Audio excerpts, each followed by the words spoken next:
Traditionnellement, l'apôtre Barthélemy est identifié à Nathanaël. Ce Nathanaël venait de Cana, Jean 21,2. Il est donc possible qu'il ait été témoin du grand signe accompli par Jésus en ce lieu, Jean 2, 1, 11. L'identification des deux personnages est probablement motivée par le fait que ce Nathanaël, dans la scène de vocation que rapporte l'évangile de Jean, est placé à côté de Philippe, c'est-à-dire à la place qu'occupe Barthélemy dans les listes des apôtres rapportées par les autres évangiles. À ce Nathanaël, Philippe avait raconté qu'il avait trouvé celui dont parle la loi de Moïse, les prophètes, Jésus, fils de Joseph de Nazareth.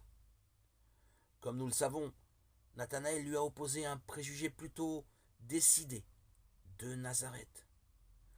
Peut-il sortir de là quelque chose de bon? Cette sorte de contestation est à sa manière importante pour nous. Elle nous fait voir en effet que, selon les attentes juives, le Messie ne pouvait pas venir d'un village aussi obscur que Nazareth. Jean 7, 42. Mais en même temps, elle met en évidence la liberté de Dieu, qui surprend nos attentes en nous faisant le trouver précisément là où nous ne l'attendions pas.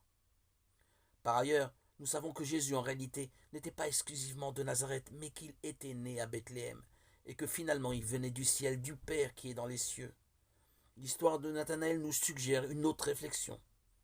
Dans notre rapport avec Jésus, nous ne devons pas nous contenter seulement de paroles,